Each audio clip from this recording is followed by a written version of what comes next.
My husband's mistress knocked on my door and demanded that my children and I move out of our house. A woman I'd never seen before knocked on my door at 8 in the morning while my kids were eating breakfast. She stood there in designer heels and a dress that cost more than my monthly grocery budget. "You need to be out by the end of the month," she said, like she was discussing the weather. "Trevor and I are ready to make this our home." I thought she was insane. Some random woman showed up at my house talking about my husband Trevor and making demands. Then she held up a key. My house key. "Trevor gave this to me. He said you'd be difficult about the transition, but that you'd eventually understand this is what's best for everyone." She walked past me into my living room like she owned the place. Started talking about paint colors and which walls she'd knock down. My 3 kids stood there watching this stranger plan renovations to their home.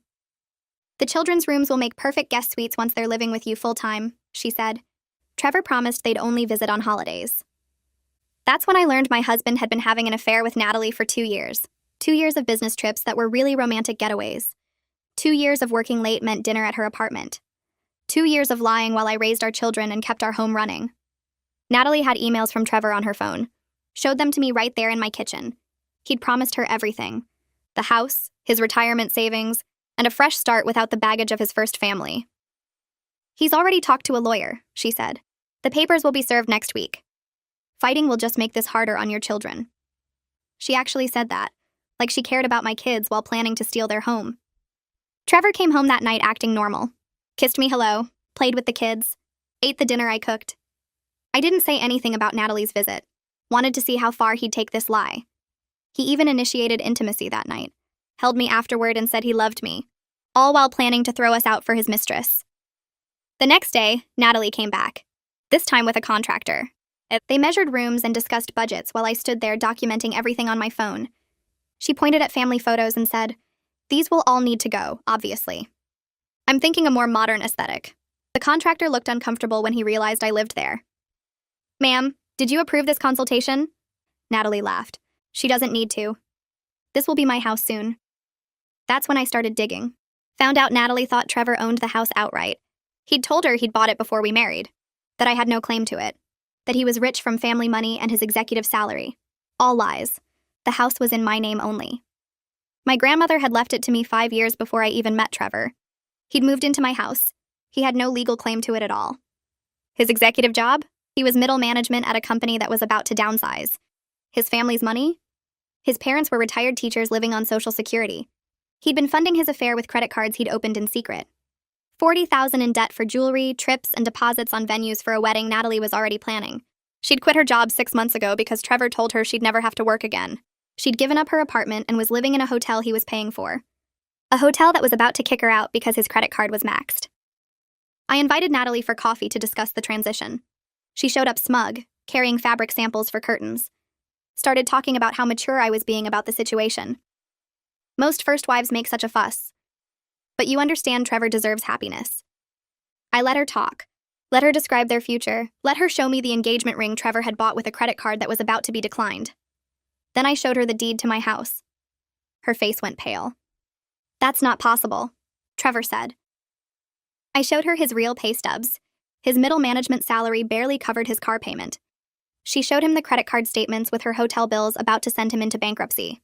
Showed her the email from his company about upcoming layoffs that would definitely include him. "He's been lying to both of us," I said. "But you're the one who quit her job and gave up her apartment for a fantasy." Natalie tried to recover. "He loves me. We'll figure it out together." That's when I played the recording of Trevor from that morning. I'd confronted him about the affair before he left for work. He'd broken down completely. "She means nothing." Natalie was just excited. "You're my wife, the mother of my children. I'll end it today. I'll do whatever it takes to save our marriage." I'd asked him directly what he'd promised her. I told her what she wanted to hear. She was so desperate for someone to save her. It was honestly pathetic how easily she believed everything. What kind of idiot quits their job for a married man? Requested Reds is on Spotify now. Check out link in the description or comments. Natalie sat frozen across from me, staring at her phone like the screen might change if she looked long enough. Tears ran down her face and ruined her perfect makeup. She looked up at me with red eyes and asked how long I'd known about the lies. I told her I discovered everything yesterday when she showed up at my door with that key. Her face crumpled and she put her head in her hands. I watched her shoulders shake and felt nothing. This woman had walked into my home and talked about turning my kids' rooms into guest suites. She'd planned my family's destruction while standing in my kitchen. The tears on her phone screen made the recording pause button look blurry. She wiped her eyes with a napkin and asked if I had more proof. I showed her the credit card statements I'd found that morning, all $40,000 of debt Trevor had hidden. She went pale, reading through the charges at restaurants and hotels, jewelry stores, and a wedding venue deposit. Her hands shook when she reached the hotel bill from last week, the one about to max out his final card. She admitted she had nowhere to go and less than $200 in her bank account. The hotel bill was due tomorrow, and Trevor's credit card would be declined. She'd given up her apartment 6 months ago, when he promised she'd never need to work again. I watched her realize she'd destroyed her life for a fantasy. Part of me felt satisfied seeing her understand what Trevor had done to both of us. But another part felt sorry for her because I knew exactly how she felt right now. That moment when everything you believe turns out to be lies. When the future you planned disappears in an instant. I'd felt it yesterday morning when she showed up at my door. She was feeling it now at this coffee shop table. I told Natalie she needed to figure out her own situation because I had 3 children to protect. My voice came out harder than I meant it to, but I couldn't help her. She'd chosen to believe a married man's promises and quit her job without checking if any of it was real. Those were her choices, and now she had to deal with them. She nodded without looking at me and stood up from the table. The fabric samples for curtains sat between us, and she left them there when she walked out. I sat alone for another 20 minutes drinking cold coffee and trying to process everything. My husband had destroyed 2 women's lives with his lies. He'd promised Natalie a future that didn't exist while promising me a marriage that was already over. He'd spent money we didn't have on a relationship that meant nothing to him. The recording on my phone proved he'd called her pathetic for believing him. But he'd also called me his wife and the mother of his children while planning to throw us out. I didn't know which woman he'd lied to more. Maybe he'd lied to both of us equally. Maybe he'd lied so much he didn't even know what the truth was anymore. When I got home, Trevor was playing video games in the living room like nothing had happened. And our kids were at the school and he'd taken the day off work, claiming he felt sick. I stood in the doorway watching him mash buttons on the controller. His eyes stayed locked on the TV screen where cartoon characters fought each other. This was the man I'd been married to for 13 years, the father of my 3 children, the person I'd trusted completely with my life and my future. He looked like a stranger sitting on my couch in my house. His hair needed washing and he wore the same clothes from yesterday. Empty soda cans covered the coffee table and a pizza box sat open on the floor. He hadn't even bothered to clean up or pretend everything was normal. He just sat there playing games in the middle of the day while his life fell apart around him. I thought about all the nights he'd come home late from work, all the business trips that were really romantic getaways, all the times he'd held me and said he loved me while planning to leave. My hands clenched into fists at my sides. I told Trevor I'd met with Natalie and knew everything about the promises, the debt, and the lies. He dropped the game controller and his face went pale. The controller bounced off the couch and landed on the floor. His character died on screen, but he didn't notice. He started talking fast, making excuses about how things got out of control, and he never meant for any of this to happen. The words poured out of him in a rush. He said Natalie had pursued him and he'd been weak. He said the affair meant nothing and he'd just been telling her what she wanted to hear. He said the debt wasn't as bad as it looked, and he had a plan to pay it off. He said he loved me and the kids and couldn't lose us. Every sentence was another lie or excuse or blame shifted onto someone else. And I stood there listening to him try to talk his way out of destroying our family. His voice got higher and more desperate as he talked. Sweat appeared on his forehead. He kept running his hands through his hair and looking around the room like he was searching for something to save him. Trevor stood up and tried to hug me, reaching for me with both arms. I stepped back and told him I needed space to think. He followed me down the hallway as I walked toward our bedroom. His voice rose as he pleaded his case, saying he'd do anything to fix this. I grabbed an overnight bag from the closet and started packing clothes. He stood in the doorway talking about counseling and second chances and how every marriage had problems. I packed pajamas for the kids and their toothbrushes from the bathroom. He followed me from room to room, his voice getting louder. I packed my laptop and phone charger. He grabbed my arm and I pulled away, telling him not to touch me. His face crumpled and he started crying, saying he couldn't lose me. I told him I was taking the kids to my sister's place for a few days, so I could figure out what to do next. He blocked the bedroom door and said we needed to talk this through right now. I told him to move. He didn't. I pulled out my phone and said I'd call the police if he didn't let me leave. He moved. I picked up the kids from the school early and told them we were having a sleepover at Aunt Lila's house. They climbed into the car excited, asking if they could stay up late and watch movies. Brandon wanted to know if Lila would make her famous pancakes for breakfast. Jimena asked if she could bring her stuffed animals. Solomon just kept saying he loved sleepovers. They didn't ask why we were leaving in the middle of a school day, or why I'd pulled them out of class early. They just chattered happily in the back seat about what games they'd play with their aunt. My phone buzzed constantly during the drive. Trevor sent 17 texts alternating between apologies and accusations that I was overreacting. He said I was being dramatic and making things worse. He said I was hurting the kids by taking them away from their home. No, he said I was refusing to listen to his side of the story. Then he'd apologize and beg me to come back so we could talk. Then he'd get angry again and say I was the one destroying our family. I turned my phone on silent and focused on driving. At Lila's apartment, I finally broke down and told her everything while the kids watched a movie in the other room. She held me while I cried on her couch. Then she got angry on my behalf, saying things about Trevor I wouldn't repeat in front of the kids. She paced around her living room listing all the ways he'd betrayed me. She brought me tissues and tea and let me talk until my voice went hoarse. She said she'd never liked Trevor but had kept quiet because I seemed happy. She said she'd always thought something was off about him but couldn't put her finger on it. Now it all made sense. She insisted I call a divorce attorney first thing tomorrow morning. She said I needed to protect myself and the kids before Trevor did more damage. She pulled up her laptop and started searching for lawyers who specialized in cases like mine. Her anger felt good because I was too tired to be angry anymore. I just felt numb and sad and scared about what came next. That night, I lay awake on Lila's couch listening to my children sleep in the guest room. The apartment was quiet, except for the hum of the refrigerator and occasional car passing outside. I thought about all the times Trevor had come home late from work with excuses about meetings and deadlines, all the business trips where he'd barely called home, all the moments I'd trusted him completely while he was with her. The betrayal felt like something heavy sitting on my chest, making it hard to breathe. I'd believed in our marriage and our future together. I'd believed he was working hard to support our family when really he was building a life with someone else. I'd believed his kisses and his promises while he planned to throw us away. Every memory from the past 2 years was contaminated now. Every holiday, every family dinner, every time he'd said he loved me. All of it was happening while he told another woman she was his future. I pulled Lila's blanket tighter around me and watched shadows move across the ceiling. In the morning, Lila helped me research divorce attorneys while the kids ate breakfast in front of cartoons. We found Veronica Vaughn, who specialized in cases involving hidden debt and infidelity. Her website showed reviews from other women who'd been through similar situations. One review said she'd protected a client's inherited property from a cheating husband. Another said she'd helped expose secret credit cards and gambling debts. Lila called the office and explained my situation to the receptionist. They had an opening that afternoon for a consultation. Lila said she'd watch the kids so I could go alone. I wrote down the address and appointment time.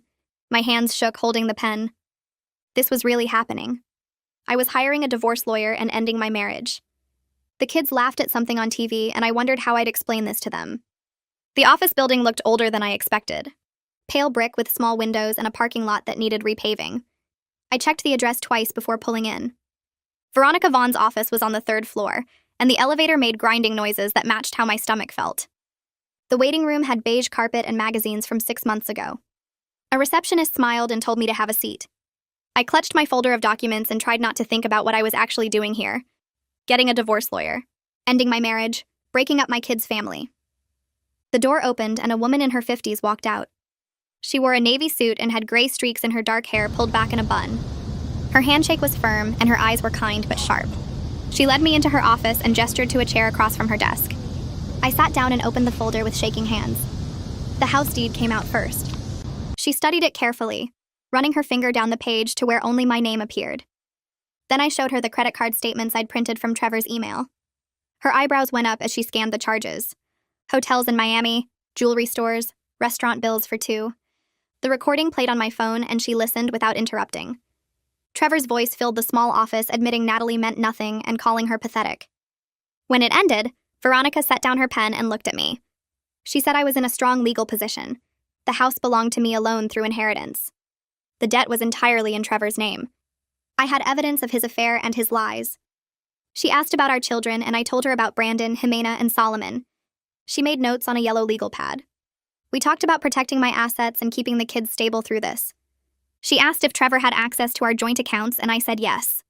She wrote something down and underlined it twice.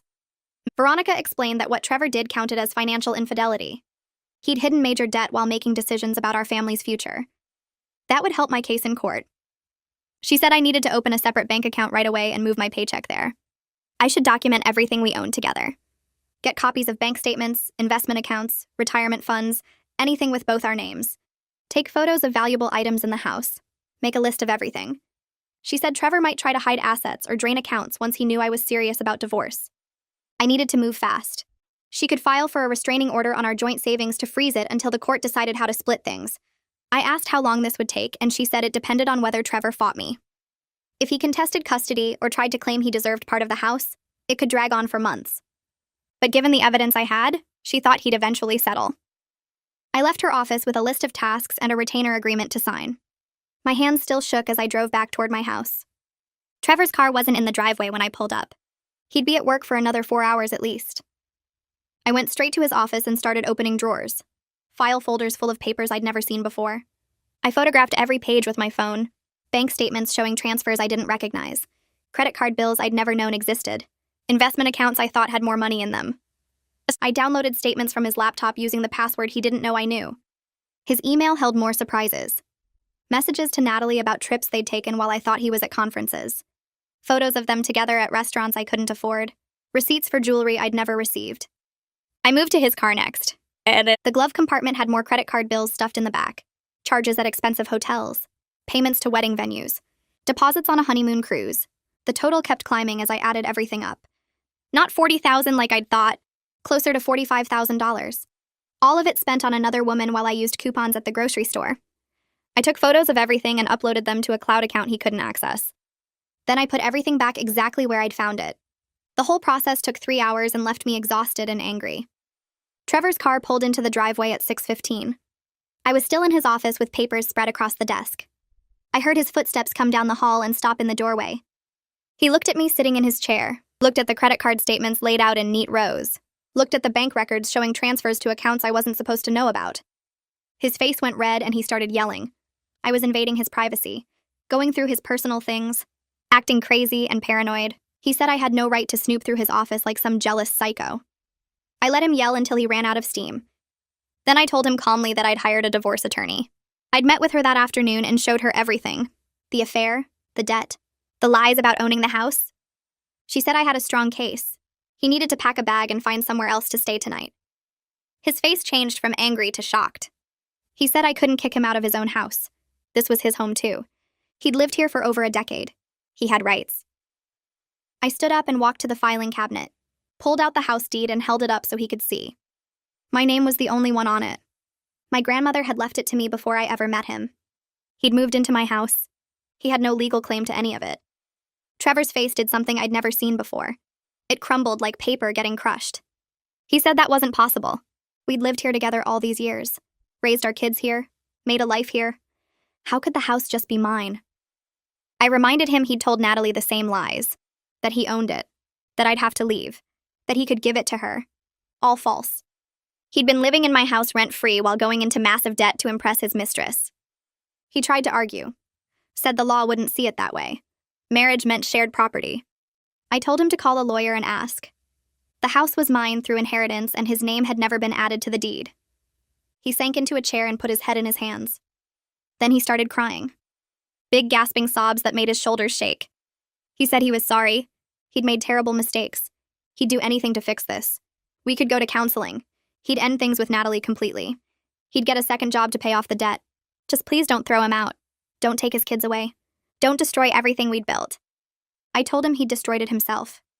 He needed to pack a bag and leave tonight. Tomorrow we could figure out a schedule for him to see the kids. But tonight, he had to go. Trevor refused to move. He said he wasn't going anywhere. This was his home and his family. I couldn't force him to leave. I pulled out my phone and called my father. Dad answered on the second ring and I asked if he could come over. I needed help with something. He said he'd be there in 20 minutes. Trevor's eyes went wide when he realized what I'd done. He knew my father was a retired police officer. Knew Dad would side with me. Knew he'd make sure Trevor left without causing a scene. He stood up and started pacing. Said I was being unreasonable. Making this harder than it needed to be. We could work this out if I'd just calm down and think rationally. I didn't respond. Just sat there watching him panic. When Dad's truck pulled up outside, Trevor finally went to the bedroom to pack. I heard drawers opening and closing, hangers scraping in the closet, a suitcase zipper. Dad came in through the front door and I hugged him. He asked if I was okay and I nodded. Said I just needed him here to make sure things stayed calm. Trevor came out with a duffel bag and a rolling suitcase. He looked at my father standing in the living room with his arms crossed. Dad didn't say anything, just stood there looking official despite being in jeans and a flannel shirt. Trevor tried one more time, turned to me with tears on his face and begged me to reconsider. Said he loved me and the kids. Said he'd made mistakes but he could change. Said he'd do anything. I told him to leave. He picked up his bags and walked out the door. I watched through the window as he loaded them into his car. Watched him sit in the driver's seat for a long minute before starting the engine. Watched him back out of the driveway and disappear down the street. Dad put his hand on my shoulder and asked where I thought Trevor would go. I said probably a motel, the cheap kind that took cash. His credit cards were maxed out and he didn't have many options. The next morning, I made pancakes for breakfast. The kids sat at the table eating and talking about school projects. Brandon had a science fair coming up. Jimena needed help with her math homework, and Solomon wanted to know if he could have a friend over this weekend. I waited until they'd finished eating before telling them I needed to talk about something important. Their faces got serious. Brandon put down his fork and looked at me with worried eyes. I said Dad and I were having some grown-up problems and needed time apart. He was staying somewhere else for a while so we could figure things out. Brandon asked immediately if we were getting divorced. His voice cracked on the word. I told him honestly that I didn't know yet. We needed time to think about what was best for everyone. But both parents loved them very much. That wouldn't change no matter what happened. Jimena started crying, asked if it was her fault, if she'd done something wrong. I pulled her into a hug and said no. This was about problems between adults, nothing the kids had done. Solomon looked confused, asked when Dad was coming home. I said he'd see Dad soon. We'd work out a schedule for visits. Brandon pushed back from the table and said he knew something was wrong. He'd heard us fighting, seen Dad sleeping on the couch. He wasn't stupid.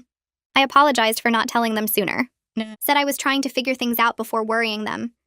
He said that made it worse. Now he didn't know what to believe. I drove the kids to the school and watched them walk into the building. Brandon didn't look back. Jimena wiped her eyes before going in. Solomon waved from the doorway. Then I headed back to Veronica's office for our second meeting. She had paperwork ready for me to sign. Divorce petition, financial disclosures, a request for a restraining order on our joint bank accounts. She explained each document before I signed. Said she'd file everything with the court today. Trevor would be served within a week. We talked about custody arrangements.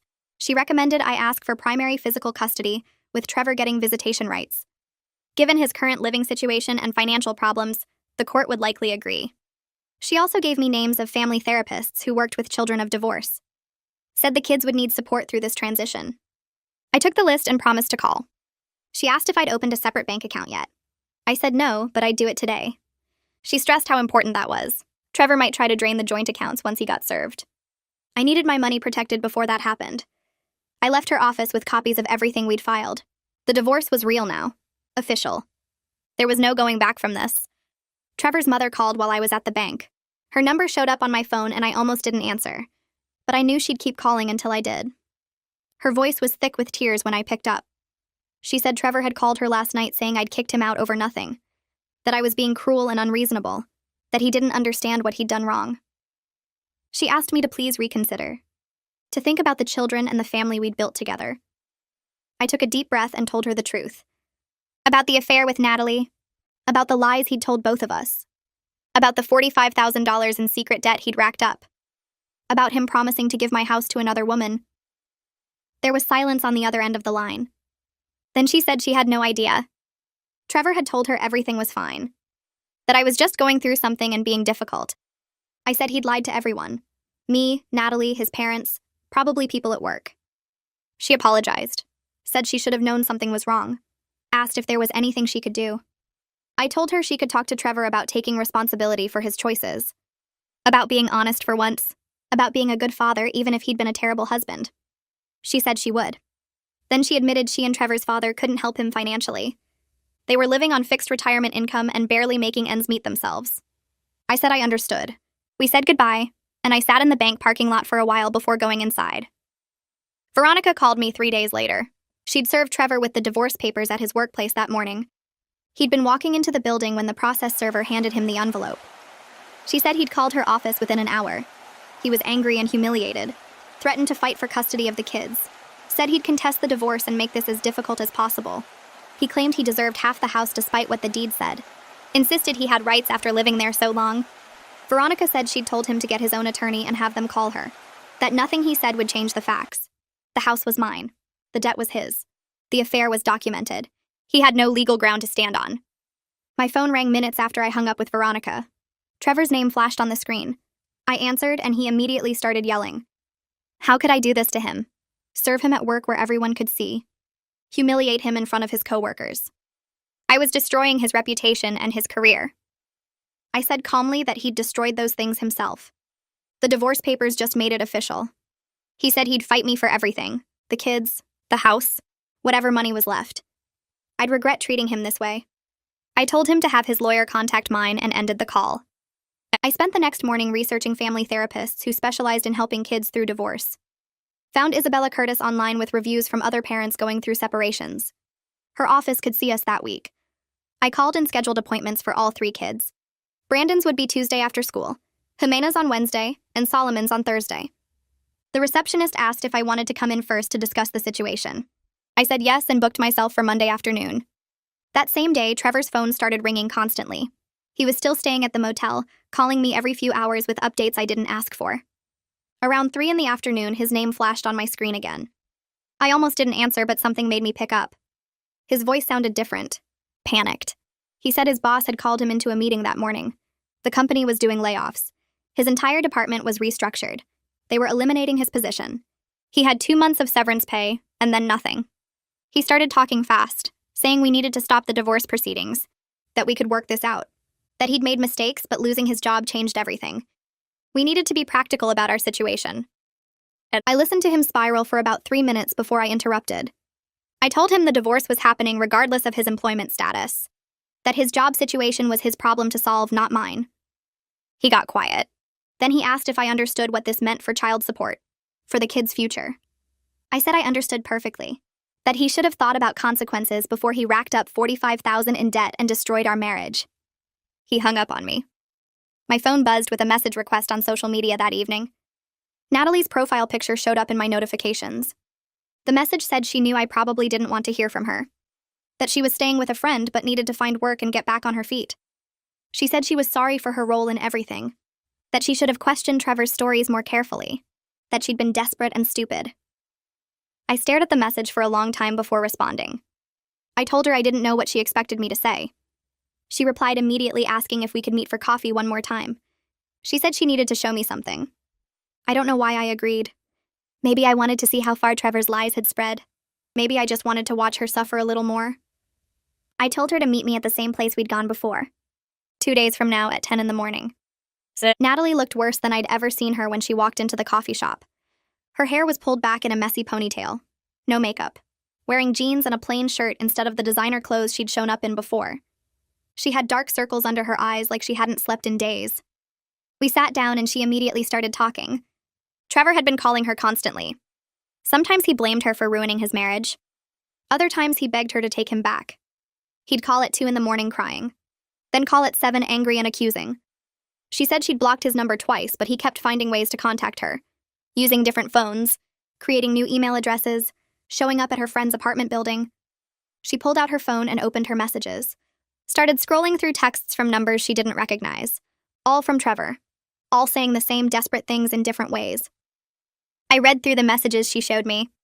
Trevor was telling her I was being unreasonable, that I'd kicked him out over nothing, that he still loved her, and they could still be together once he sorted out the divorce. He was promising her they'd get through this together. That his lawyer said he had a good case for getting half the house. That his severance pay would tide them over until he found a better job. Every single thing he was telling her was a lie. I looked up at Natalie and saw she knew it too. She said she'd finally looked up property records online. Verified that I owned the house outright. She'd called his company pretending to be calling for him and learned about the layoffs. She'd checked court records and seen the divorce papers. She said she couldn't believe she'd been so stupid. That she'd given up everything for someone who couldn't tell the truth about anything. I told her Trevor was still lying to both of us because he couldn't face reality. That he'd rather keep spinning stories than deal with what he'd done. Monday afternoon, I met with Isabella Curtis alone before bringing the kids in. She had a warm office with comfortable chairs and toys in the corner for younger children. I explained the whole situation while she took notes. The affair, the lies, the financial mess, the divorce. She asked about the kids and how they were handling everything. I told her Brandon was angry and withdrawn. Jimena kept asking if this was her fault. Solomon didn't fully understand, but he could sense something was wrong.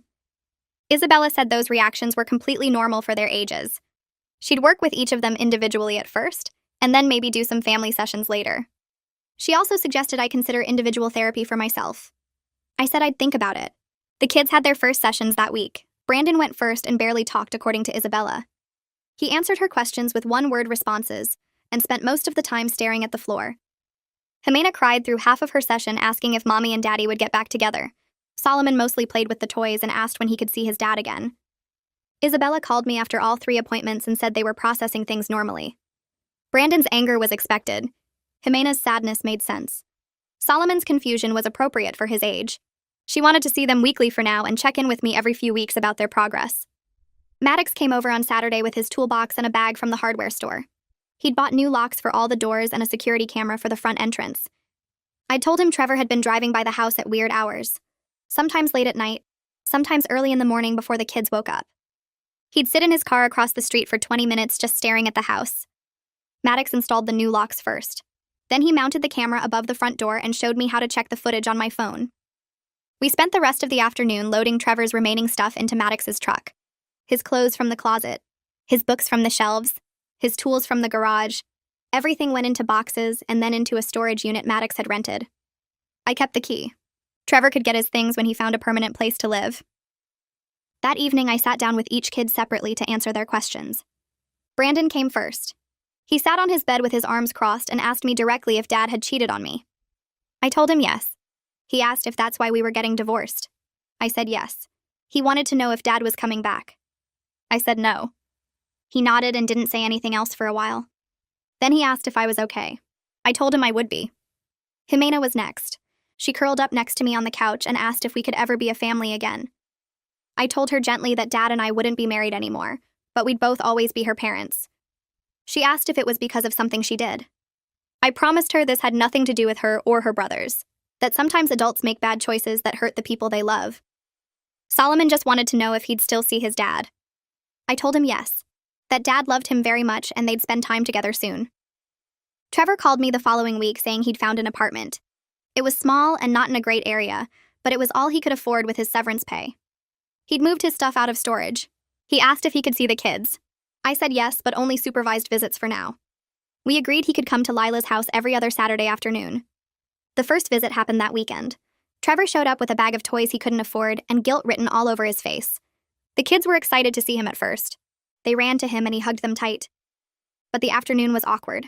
Long silences, forced conversations, Trevor trying too hard to act like everything was normal. Brandon barely engaged. Jimena kept looking at me like she needed permission to enjoy herself. Solomon was the only one who seemed genuinely happy.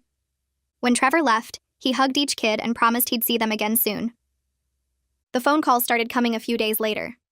Unknown numbers at first, then calls from 800 numbers, all looking for Trevor. Credit card companies wanting to know where he was, when he'd be making payments, if I knew how to reach him. I explained each time that we were separated, that I didn't have access to his accounts or his financial information. I gave them his new address and his phone number. One collector told me they were considering legal action, that the debt had gone unpaid for months, that they'd tried reaching him at his work number but he was no longer employed there. I felt a wave of relief knowing those accounts were only in his name, that his financial disaster couldn't touch me or the kids. Veronica filed the paperwork for temporary custody and child support the following Monday. She called me that afternoon to explain the court had scheduled a hearing for 3 weeks out. The judge would review Trevor's employment situation and determine support based on his previous salary, even though he currently had no income. She warned me Trevor's lawyer would argue for reduced payments given his unemployment, but the court typically expected parents to maintain their earning capacity. Trevor would need to find work fast or face serious consequences for non-payment. I scheduled an appointment with Kira Barrett, a credit counselor Veronica recommended. Her office was in a small building downtown, decorated with motivational posters about financial freedom. Kira was younger than I expected, maybe 30, with bright red glasses and a warm smile. She pulled up spreadsheets on her computer and asked detailed questions about my income, bills, and monthly expenses. I showed her bank statements, utility bills, and my paycheck stubs. She typed numbers into her software and studied the results. After 20 minutes, she turned the screen toward me and walked through a detailed budget. My income alone could cover everything since I owned the house outright. No mortgage meant I had flexibility other single parents didn't have. It would be tight, she said, especially with 3 kids. But manageable if I planned carefully and built an emergency fund. She helped me identify areas to cut back and showed me how to track spending. By the end of the meeting, I felt lighter. I could do this without Trevor's money. The house my grandmother left me was saving my family. That night, after the kids went to bed, I opened my laptop to check email. Trevor had sent a message at 2 a.m. with the subject line, "I'm sorry." I almost deleted it without reading, but curiosity won. The email was long, rambling, full of apologies and self-pity. He wrote that he messed up everything and didn't know how to fix it, that he never meant to hurt me or the kids, that Natalie had pursued him and he was weak, that he was scared and made terrible choices. He claimed he still loved me and wanted to work things out if I'd give him another chance. The whole thing made me angry all over again. No real accountability, just excuses. He blamed Natalie for pursuing him instead of owning his decisions. He talked about his fear and weakness like those were valid reasons to destroy our family.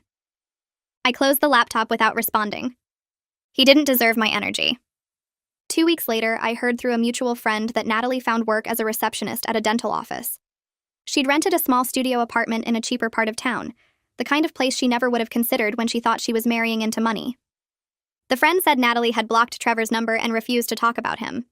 She'd apparently told people she learned an expensive lesson about believing men who make big promises. I felt a strange mix of satisfaction and sympathy. She'd been lied to just like me, even if her role in my pain made it hard to feel too sorry for her. The custody hearing arrived on a cold Tuesday morning. I wore a simple dress and minimal makeup, wanting to look responsible and stable. Veronica met me outside the courtroom and reviewed what to expect. Trevor sat across the room with his lawyer, looking defeated in a wrinkled suit. His hair needed cutting and he'd lost weight. The judge was a stern woman in her 50s who reviewed our case with no visible emotion. She asked Trevor about his job search and he stammered through an explanation about applications and interviews. She asked me about childcare arrangements and I described the kids' routine, their schools, their therapy sessions with Isabella. After an hour of questions and testimony, the judge granted me primary physical custody. Trevor would get supervised visitation every other weekend at a location we'd agree on. The judge also ordered child support based on Trevor's previous income, not his current unemployment. His lawyer objected, but the judge was firm.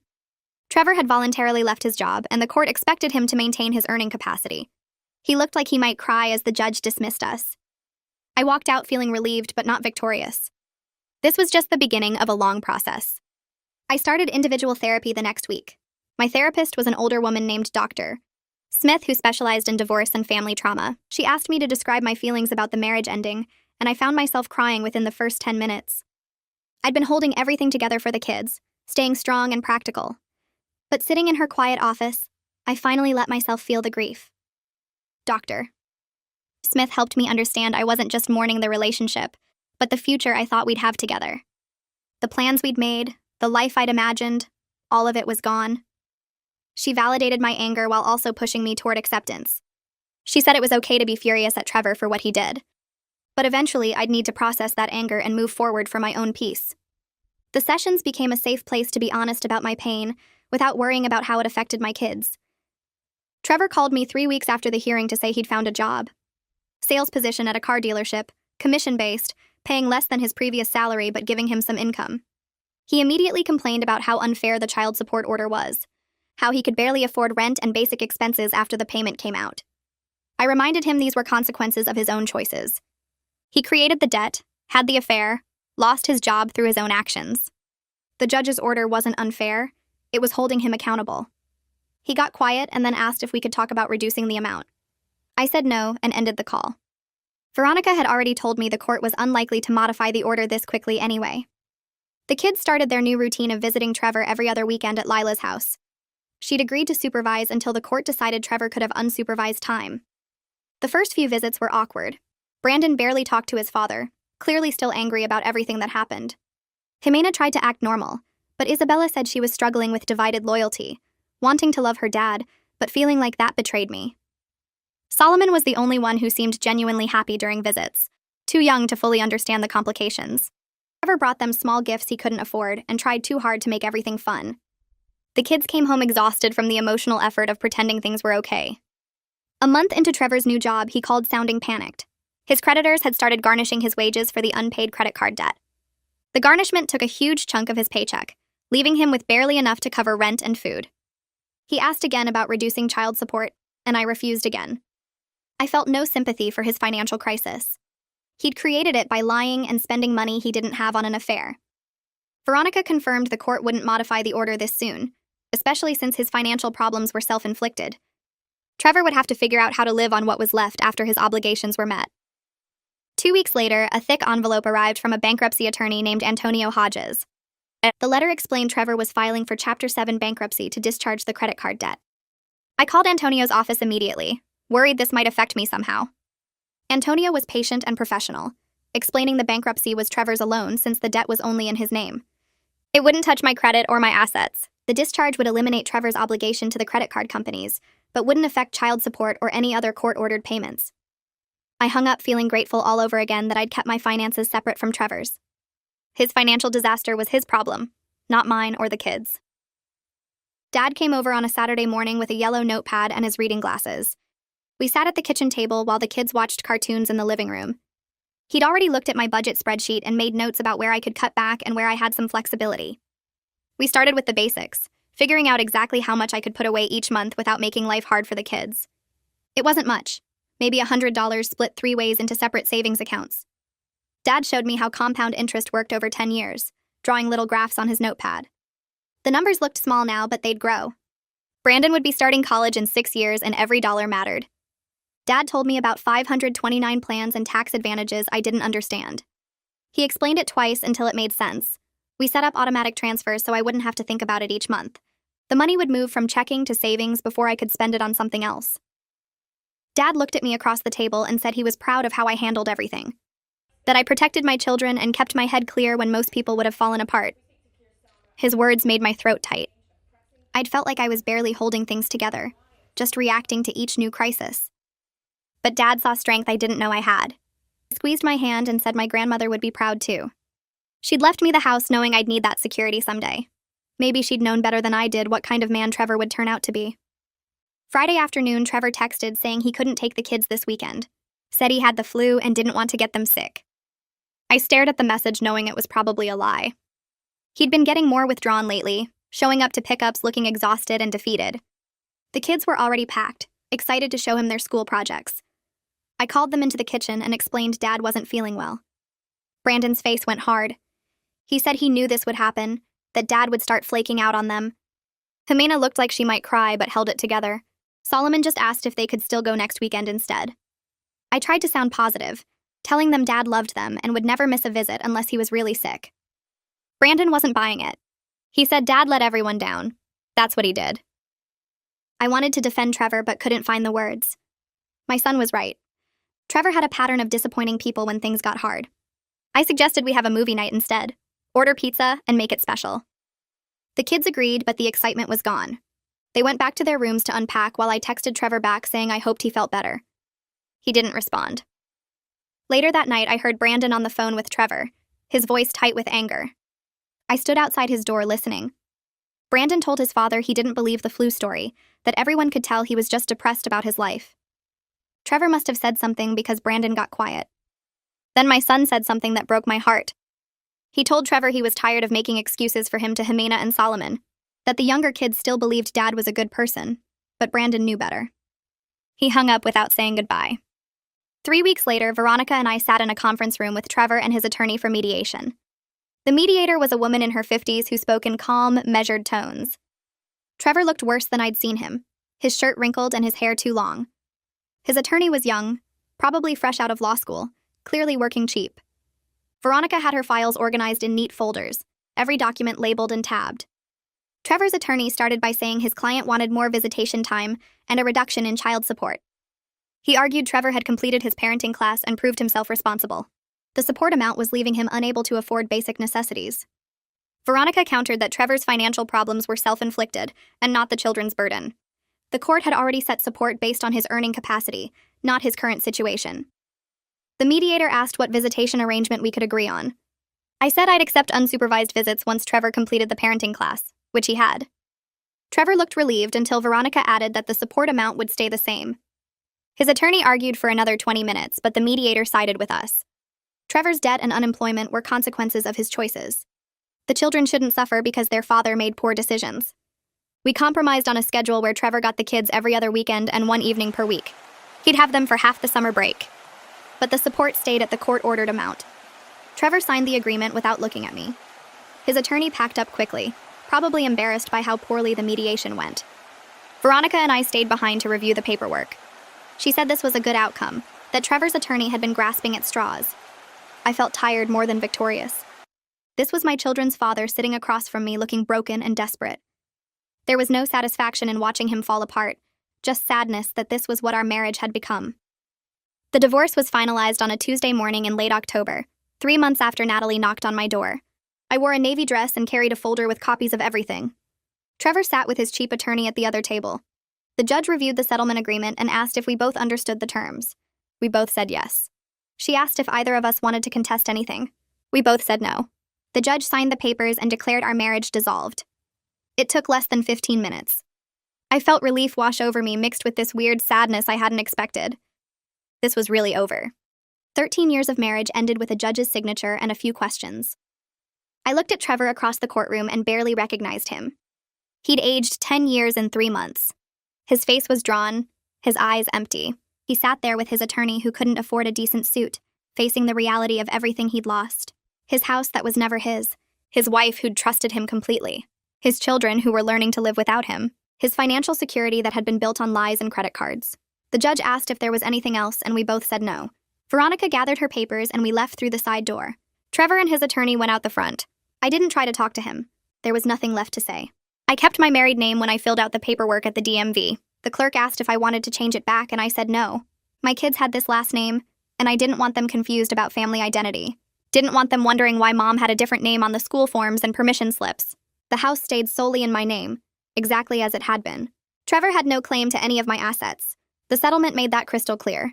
My grandmother's gift remained mine, protecting me and my children exactly as she'd intended. I drove home from the courthouse feeling strange, free but also unmoored. I'd been a wife for 13 years, and now I wasn't. That identity had shaped so much of my daily life. Now I had to figure out who I was as just me. Not Trevor's wife, not part of a couple. Just a single mother with 3 kids and a house and a job. The freedom felt good, but also scary. I pulled into my driveway and sat in the car for a few minutes. This was my house, my space, my life. Trevor had left the courthouse without speaking to me, just walked to his car and drove away. I wondered what he was thinking. If he regretted everything or just felt sorry for himself. If he blamed me for not forgiving him or finally accepted responsibility for his choices. I'd probably never know and realized I didn't need to. His thoughts and feelings weren't my problem anymore. A message from Natalie appeared in my inbox that evening. I almost deleted it without reading, but curiosity won.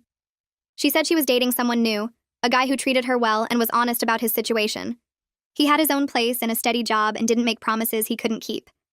She thanked me for showing her the truth about Trevor, even though it was painful at the time. Said she'd learned an expensive lesson about believing men who made big promises. She hoped I found happiness and that my kids were doing okay. The message was short and genuine. I wrote back saying I was glad she'd moved on and wished her well. No hard feelings. We'd both been victims of Trevor's lies in different ways. She'd lost a job and an apartment. I'd lost a marriage and years of trust. Neither of us deserved what he'd done. I closed the laptop and didn't think about Natalie again. She was moving forward with her life, and I needed to do the same. Trevor finished his parenting class 6 weeks after the divorce was final. The court approved unsupervised visitation, and suddenly my kids were packing bags to stay at his apartment for the weekend. I helped them pack on Friday afternoon, making sure they had everything they needed. Solomon was excited, asking if Dad had toys at his new place. Jimena was nervous, asking if I'd be okay alone. Brandon was quiet, just throwing clothes in his bag without much care. I drove them to Trevor's apartment across town. It was in a complex near the highway, small and basic. Trevor met us in the parking lot and helped carry bags upstairs. I didn't go inside, just watched them disappear through the door. Then I drove home to an empty house. I paced the living room for an hour, checking my phone every few minutes. Made myself dinner but couldn't eat. Watched TV without paying attention. Went to bed early but couldn't sleep. This was the first night my children had spent away from me since the separation. The house felt too quiet. I kept thinking about them in Trevor's small apartment, wondering if they were comfortable, if he'd fed them properly, if he was being a good father or just going through the motions. Sunday evening, my phone rang and Trevor said he was bringing them back. They walked in looking tired but okay. Solomon ran to hug me, talking about the park Dad took them to. Jimena said the apartment was small but nice. Brandon pulled me aside and said it was fine, but Dad seemed sad all the time. The place was really small with one bedroom and a pull-out couch. Dad slept on the couch and gave them the bedroom. He'd tried to make it fun, but you could tell he was struggling. I hugged my son and told him I was glad he was home. My coworker Maria cornered me at lunch 2 weeks later saying I needed to get back out there. She had a friend, a nice guy named Noah, who was divorced with no kids.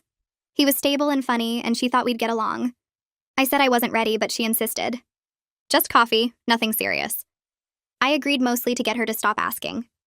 Noah met me at a coffee shop on Saturday afternoon while the kids were with Trevor. He was nice enough, average height with glasses and a friendly smile. We talked about our jobs and our divorces. He asked about my kids, and I spent the next 40 minutes talking about Brandon's grades and Jimena's art class and Solomon's soccer games. Noah listened politely, but I could tell he was losing interest. I couldn't help it. My kids were my whole life right now.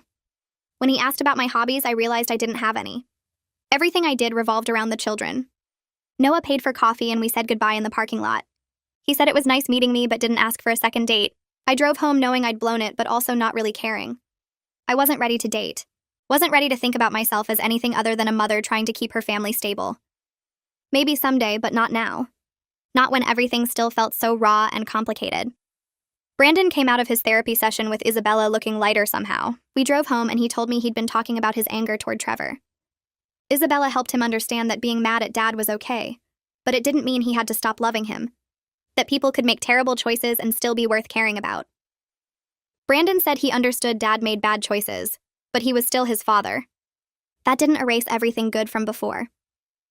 I pulled into our driveway and turned to look at my son. Told him it was completely okay to love his dad while also being disappointed in his actions. That both feelings could exist at the same time. Brandon nodded and said Isabella told him the same thing. He was trying to forgive Dad, but it was hard. I hugged him and said forgiveness took time, that he didn't have to rush it or force it. His feelings were valid, whatever they were. Brandon went inside to do homework, and I sat in the car thinking about my own feelings toward Trevor. I wasn't sure I'd ever forgive him completely, but I could accept what happened and move forward. That seemed like enough for now. Thanksgiving was coming, and I had to figure out custody schedules for the first time. Trevor called asking if he could have the kids for Christmas morning. I said no immediately. That tradition was mine, and I wasn't ready to give it up. He argued that he deserved time with them on the actual holiday. I countered that he'd destroyed our family and lost the right to make demands about Christmas. We went back and forth for 20 minutes before Veronica stepped in with a compromise. Trevor could have the kids Christmas Eve overnight. They'd wake up at his apartment, open presents there, then come home to me by noon for Christmas dinner. I hated it, but agreed.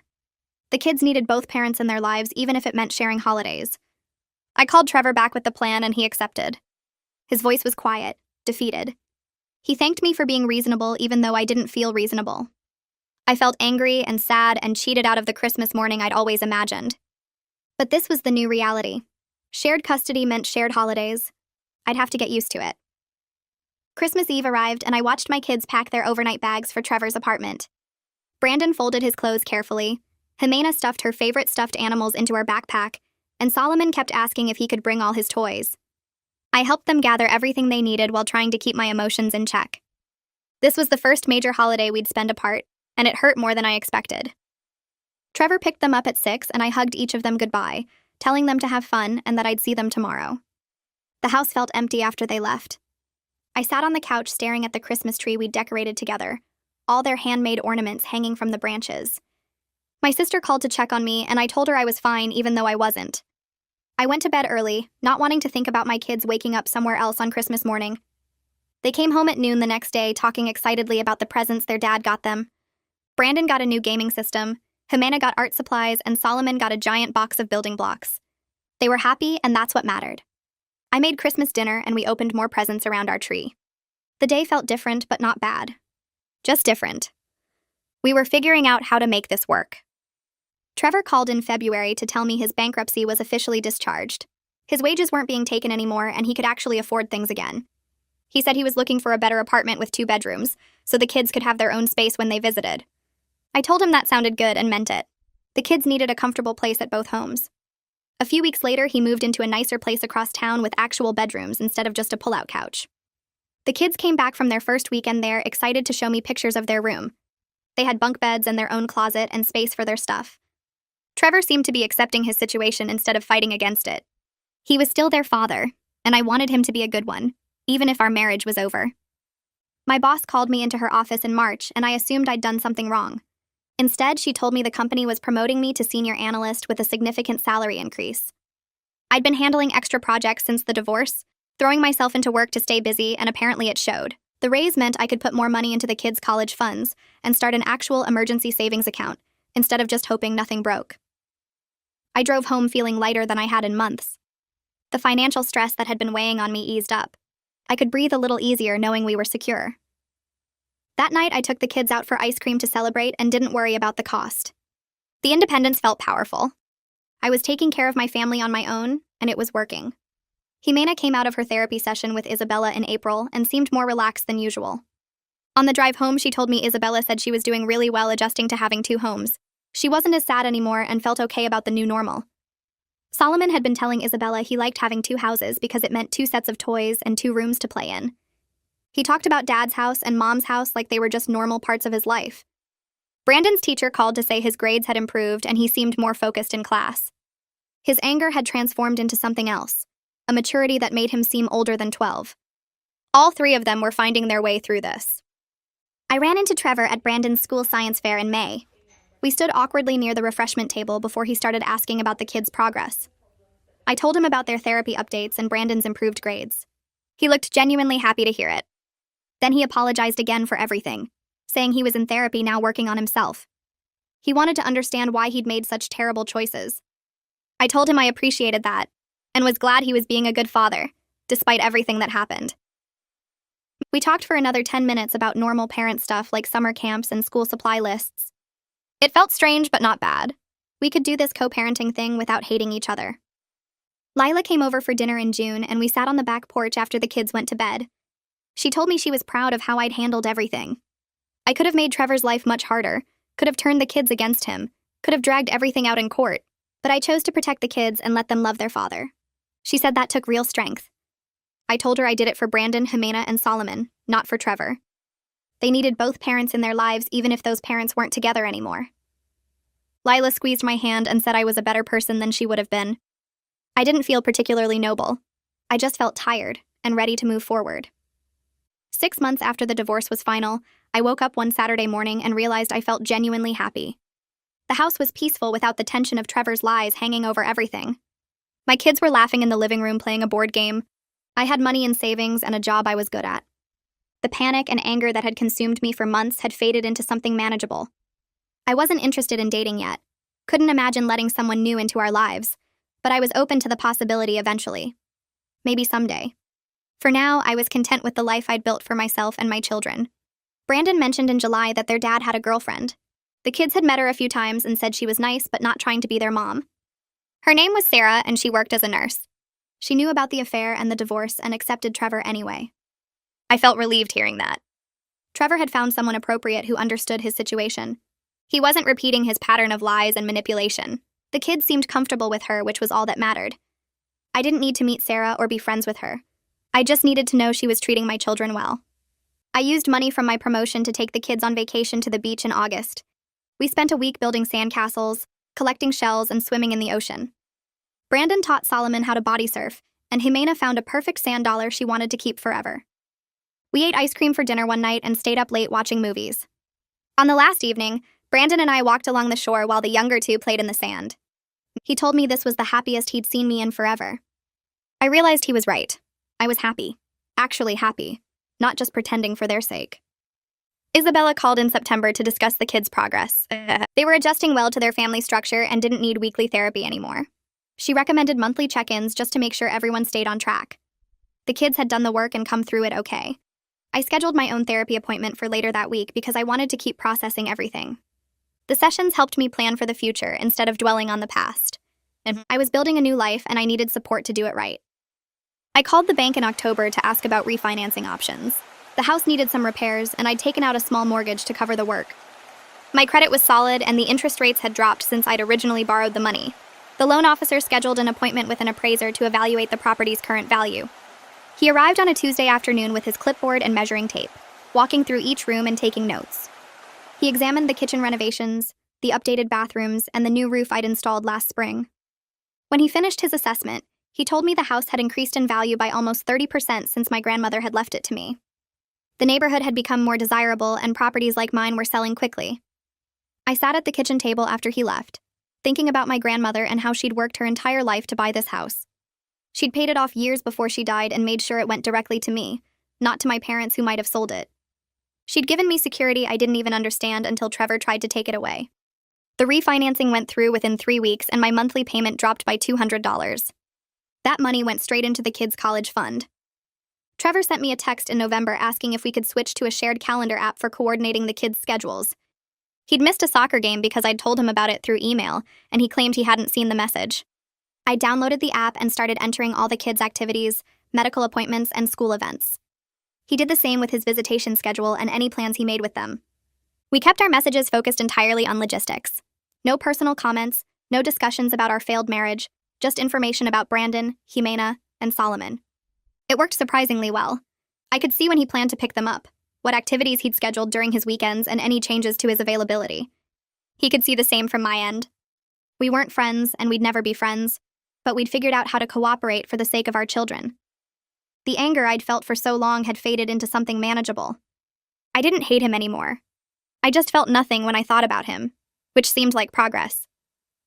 The following October marked a year since the divorce was finalized. My sister suggested I host a dinner party to celebrate moving forward with my life. I invited Lila, Remy, Maddox, and a few close friends who'd supported me through everything.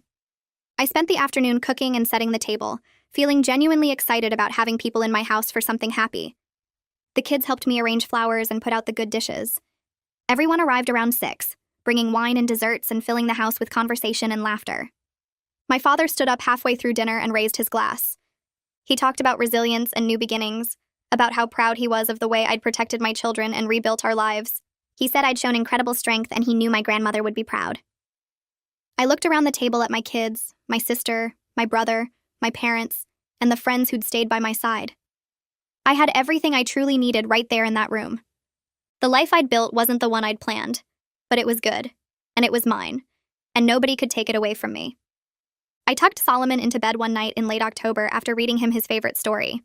He looked up at me with his serious 6-year-old expression and told me he was happy even though things were different now. He said he loved both his parents and liked having 2 homes where people wanted him. He got to have 2 Christmases and 2 birthdays, and Dad's apartment had a pool.